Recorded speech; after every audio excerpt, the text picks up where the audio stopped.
Bonjour, bonsoir à tous. Bienvenue une fois de plus sur notre chaîne Simama, le Dieu des dieux. Bienvenue sur cette seconde partie sur les blessures de l'âme. Et nous avons vu dans la première partie en réalité que euh, nous sommes sujets à beaucoup de mots, M-A-U-X, qui en réalité ne sont pas des mots découlant de notre environnement ou des autres ou de la malchance ou du village, mais c'est en réalité des mots qui viennent des failles de notre âme. Et lorsqu'on apprend à corriger ces failles-là, nous allons vivre naturellement dans la paix, dans la joie. Et pour apprendre cela, c'est un travail très difficile. Et nous devons comprendre donc déjà que nous devions, pour premier élément, apprendre à être, et non à être selon les choses, selon les gens, selon ce que nous possédons et selon ce que les gens pensent de nous. Nous devons, secondairement, apprendre à lire dans la Bible, dans la parole de Dieu, la notice de ce que nous devons éviter, de comment nous devons être et non lire l'histoire des autres. Et troisièmement, nous devons apprendre à séparer naturellement les trois axes, les trois parties de notre corps, de notre âme et de notre esprit, donc ces trois éléments-là, de notre être en tout cas. Et aujourd'hui, nous allons avancer pour comprendre un peu plus en profondeur les éléments qui concourent à corriger, déjà à nous faire prendre conscience des blessures de notre âme. Et pour ça, en tant que chrétien, il y a la notion de nouvelle naissance qui crée beaucoup de problèmes dans l'âme,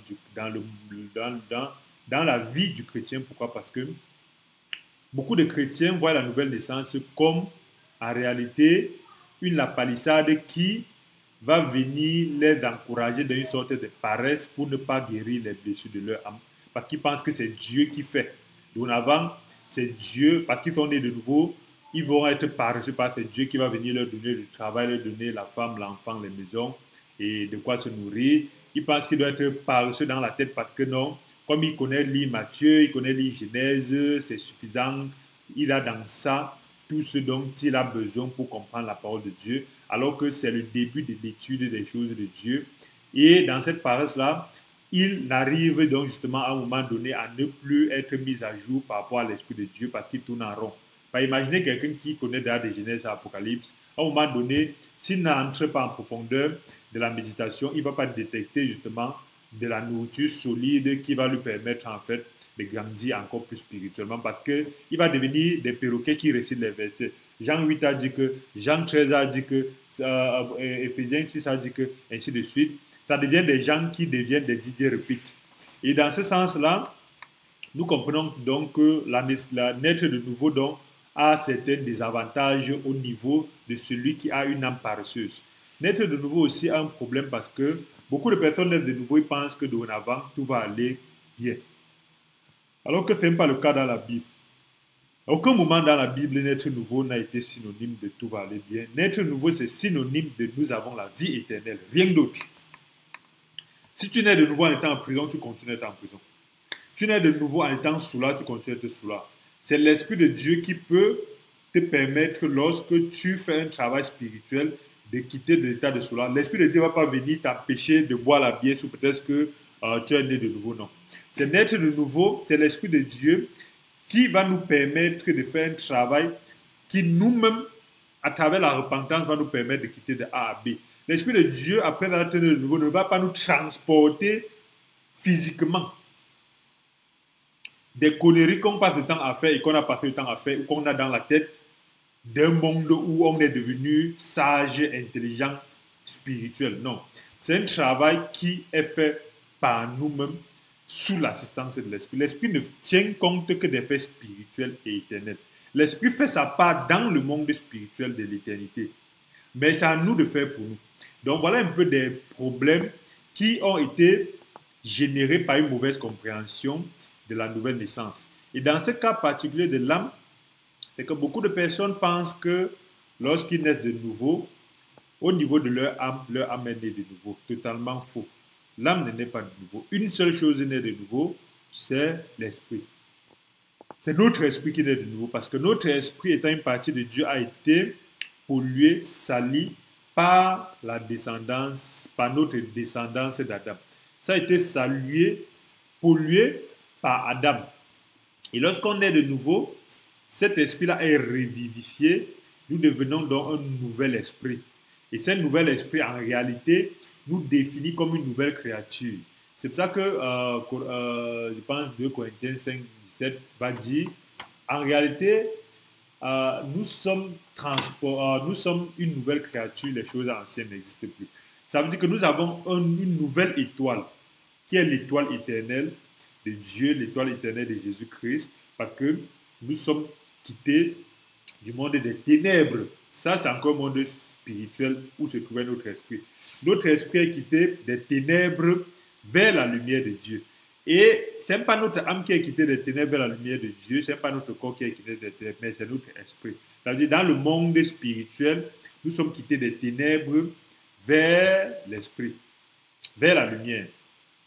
Et lorsqu'on est de nouveau, donc, c'est cet élément-là qui crée des amalgames parce que les gens pensent que leur âme est régénérée. À aucun moment, l'âme n'est régénérée. L'âme se régénère par un travail quotidien à travers le fait de comprendre et d'apprendre à propos des blessures de notre âme. Lorsqu'on lit Psaume 82,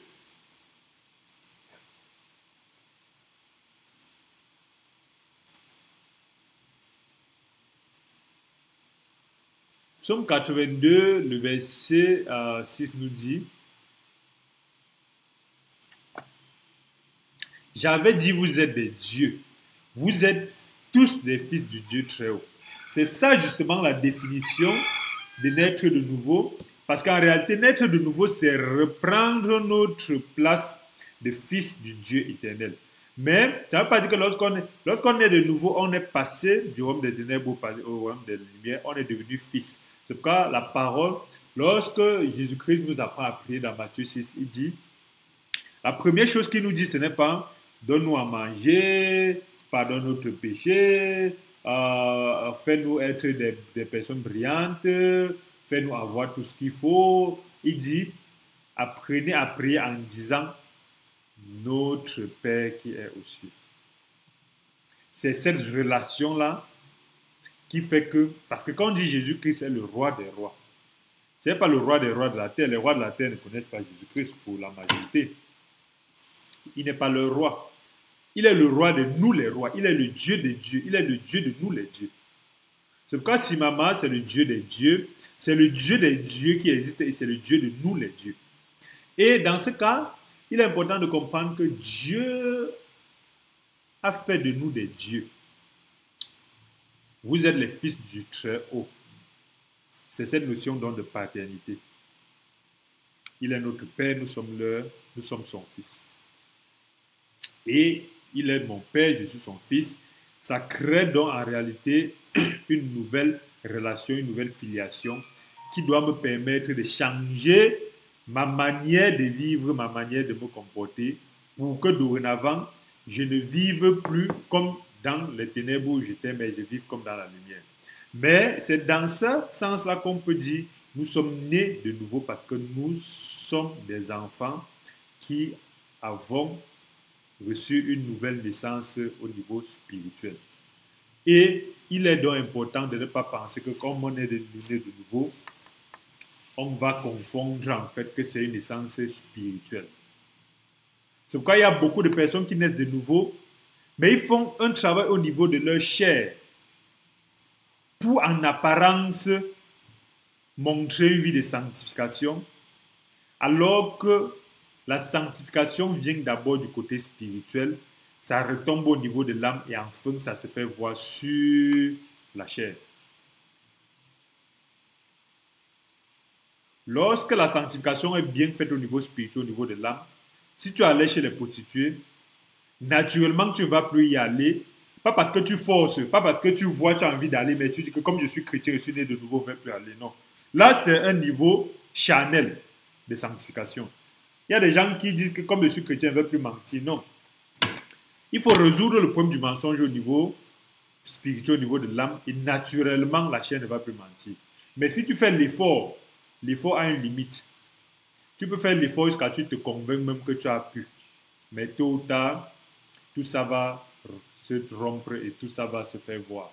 Donc, la vraie nouvelle naissance est une nouvelle naissance spirituelle qui nous permet de savoir en réalité que c'est l'esprit qui est le nouveau maître. Et cet esprit, le nouveau maître, doit combattre contre l'âme et la chair. Sans ce combat-là, nous allons quitter plutôt du bas vers le haut. Parce que c'est un combat de l'esprit qui va combattre l'âme, l'âme va combattre la chair. Mais lorsque nous naissons de nouveau et nous voulons que ce soit la chair qui combatte l'âme, c'est en réalité ça l'hypocrisie et la religion. C'est toi, tu les vois les dimanches avec les grosses Bibles habillées en blanc, ils chantent bien, ils parlent beaucoup de versets bibliques, mais en réalité, leur vie, c'est une vie d'effort. Je fais l'effort, je fais l'effort, je fais l'effort. En réalité, quand nous regardons aussi dans Ézéchiel 36, il est dit, Dieu nous a donné un cœur.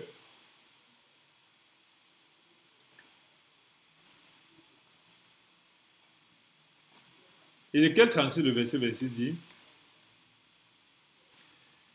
je vous donnerai un cœur nouveau. C'est ça la nouvelle naissance. La nouvelle naissance, c'est un cœur nouveau, un esprit nouveau. Un cœur nouveau et je mettrai un esprit, je mettrai en vous un esprit nouveau. La nouvelle naissance, donc, ici, je ne fais que rappeler que la nouvelle naissance est au niveau de l'esprit. Et c'est d'abord ça qui va nous permettre d'attaquer les autres pas. Lorsque c'est mal compris, on va croire que la nouvelle naissance, c'est moi, je suis né de nouveau. Toi qui? Toi, quelle partie? Si tu dis toi et que tu es un homme charnel et tu vas penser que c'est ta chair qui est née de nouveau.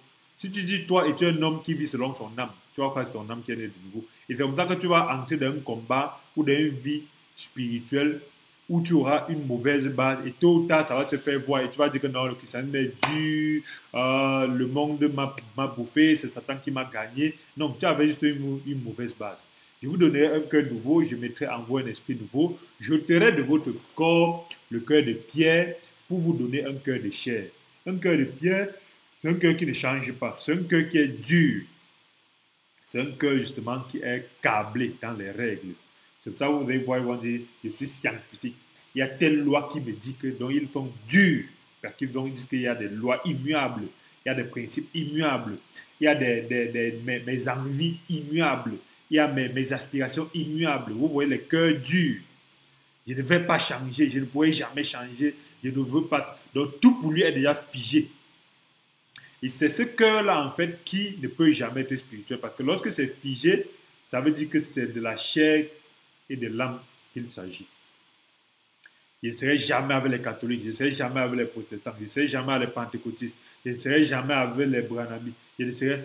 Oui, oui et oui, il est important d'avoir un cœur de chair parce que le cœur de chair est capable de comprendre, de déceler et de savoir exactement quels sont les pièges tendus par l'ennemi pour nous donner des principes qui semblent être des bons principes, mais sont des principes en fait qui nous éloignent en fait du plan de Dieu.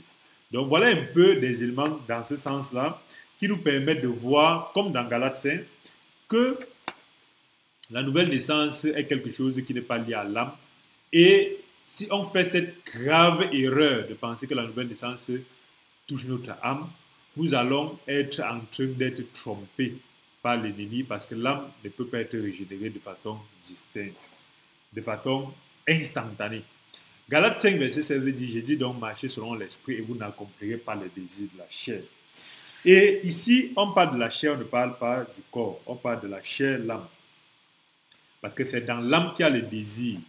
En réalité, lorsqu'on a, voilà donc les erreurs du christianisme. Les erreurs du christianisme religieux, pas du christianisme. Les erreurs du christianisme religieux sont de penser que naître de nouveau veut dire que l'âme est née de nouveau, le corps est né de nouveau. C'est pour ça que tu les vois en train de dire qu'ils mènent une vie de sanctification, je fais ci, je fais ça, alors que c'est leur propre effort. La sanctification vient de Dieu, c'est l'effort de Dieu que nous acceptons et nous le faisons de façon amoureuse. Si on le fait comme un fardeau, c'est que c'est une mauvaise sanctification. C'est parce que l'enfant a compris pourquoi son père lui dit de ne pas jouer au ballon. Quand il a bien compris, il ne supporte pas de ne pas jouer au ballon. Il est content de ne pas aller jouer au ballon. Mais l'enfant qui a mal compris ne va pas aller jouer au ballon, il serait là Quand on va taper le ballon, ta tête est là-bas, mais il n'est pas ici. Après, il va dire que c'est j'ai vécu une mauvaise vie. Je n'ai pas vécu ma vie. Je n'étais pas heureux. Comment être-tu heureux si en même temps tu n'étais ni dans le monde de Dieu, ni dans le monde du monde? Et dans ce sens-là, donc, nous pouvons comprendre que la nouvelle naissance étant au niveau de l'esprit, au niveau de la chair, se trouvent toutes les mauvaises choses qui sont attribuées à l'aspect spirituel de l'homme. La maladie, c'est au niveau de l'âme. Une âme malade, automatiquement le corps est malade.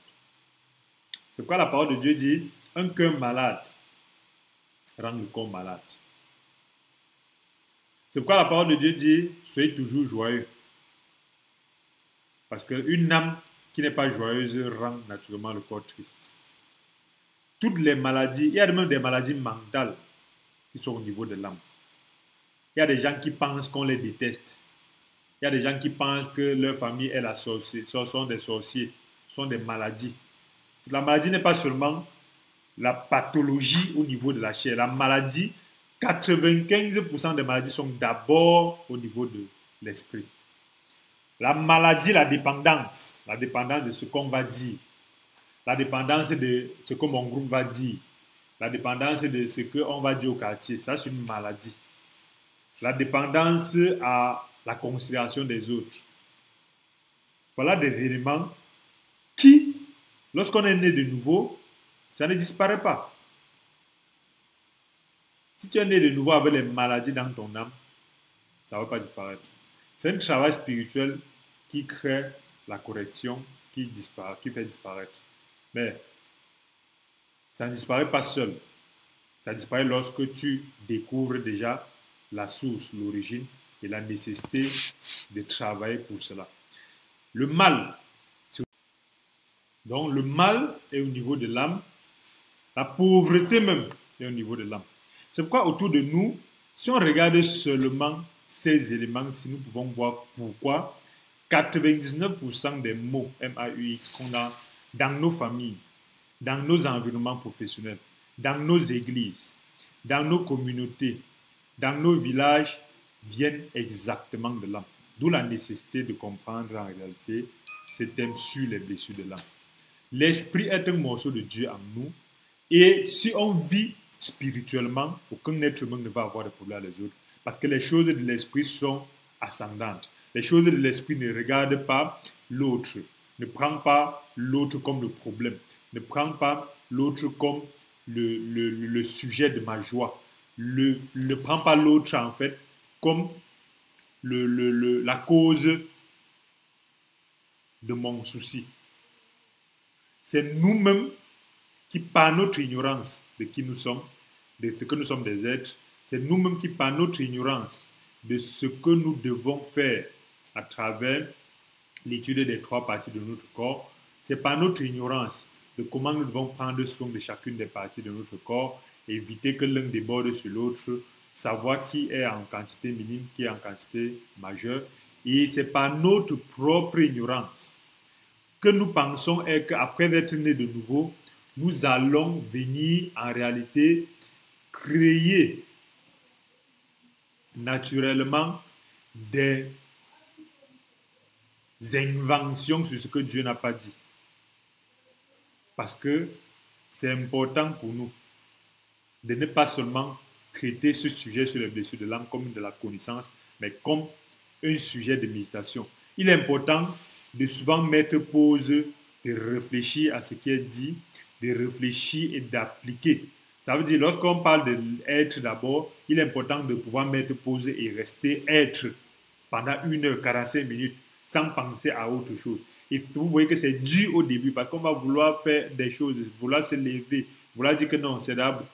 Deuxième chose, on doit apprendre à savoir telle chose que je pense, ça vient de mon esprit, ça vient de mon âme ou ça vient de mon corps. Telle envie que j'ai vient de mon esprit, ça vient de mon âme ou ça vient de mon corps. Telle colère, telle tristesse, tel besoin que j'ai vient de mon âme, vient de mon esprit. Vous voyez des choses concrètes. Secondairement, maintenant, lorsqu'on est chrétien né de nouveau, on va te dire, mais je suis né de nouveau, est-ce que c'est une raison pour que telle chose que je fais ne soit pas un sujet de travail pour aller encore plus loin. Est-ce que c'est parce que je suis né de nouveau que ça me donne le droit de dire ça, de faire ça, ainsi de suite? Est-ce que c'est parce que je suis né de nouveau que je pense que telle chose est comme ça, ainsi de suite? Est-ce que mon âme, actuellement, quand je fais l'évaluation, est née de nouveau? Est-ce que ma chair est née de nouveau? Est-ce que, naturellement, je suis dans le monde où je fais l'effort pour mener une vie de sanctification, où je reçois la vie de sanctification de Dieu et je l'exerce avec joie? Pour certaines choses et pour d'autres, j'ai encore besoin de plus de grâce de Dieu. Voilà des questions concrètes qui nous permettent, à travers cette méditation, de pouvoir encore aller en profondeur. Parce qu'en réalité, lorsqu'on arrive à être et à comprendre la nouvelle naissance, nous ne devons donc pas vivre selon notre bonbon pasteur, selon les programmes à l'église, selon les campagnes de charabarabara, selon les œuvres religieuses. Parce que la chair, en réalité, tire de ça une certaine euh, autosatisfaction, comme si c'était ça qui te rendait spirituel. C'est pour ça qu'il y a des gens qui vont faire des campagnes d'évaluation, penser que c'est ça qui les rend spirituels, des gens qui vont participer aux nuits de prière, pensant que c'est ça qui va... Non, il faut rentrer au niveau de l'âme, comprendre que tant qu'on ne règle pas, tant qu'on ne détecte pas, on ne décèle pas, on ne comprend pas nos blessures de l'âme, nos trous de l'âme, nos fractures de l'âme, on ne pourrait jamais, après 1000 campagnes d'évangélisation, on ne pourrait pas résoudre notre problème. Après 15 000 heures de prière, on ne pouvait pas résoudre. Et Dieu ne va pas descendre de venir résoudre nos problèmes. Dieu a déjà fait sa part qui est de purifier notre esprit. C'est à nous maintenant d'utiliser la force du Saint-Esprit à travers les méditations, les exhortations comme celle-ci pour découvrir les blessures de notre âme, pour fermer les trous de notre âme et pour faire ce travail-là qui est personnel et individuel. Pour être spirituel, c'est un travail personnel, individuel. Il n'y a pas que ma mère était catholique, mon père était protestant, c'est pour ça que je suis ceci, cela, mon père était ceci, ma mère était ceci, il y a trop d'églises dehors, il y a trop de faux pasteurs, c'est pour ça que je ne lis pas la Bible, parce que la Bible, je ne comprends rien. Toutes ces raisons-là sont les raisons charnelles. Un être spirituel, c'est reconnaître la route que Dieu met devant toi, parce que c'est ce jour-là que Dieu va te demander à ta mort, qu'est-ce que tu as fait de la route que j'ai mis devant toi? Il n'y aura pas de ma mère était ceci, mon père était ceci, je partais à l'église, je ne partais pas l'Afrique. Le panafricanisme avait fait que non, à notre époque, on voulait rentrer en Égypte. Le christianisme a fait que le pentecôtiste nous a trompés. Non, tous ces éléments-là, ce sont des éléments justificatifs que des milliards d'autres êtres humains peuvent dire, mais ça ne marche pas avec Dieu. Merci d'avoir écouté, merci d'avoir suivi cette deuxième partie. Merci et n'oubliez pas de vous abonner, ça nous ferait plaisir de cliquer sur le pouce et de cliquer sur la cloche de notification pour être alerté pour les prochaines parties. Merci et à bientôt.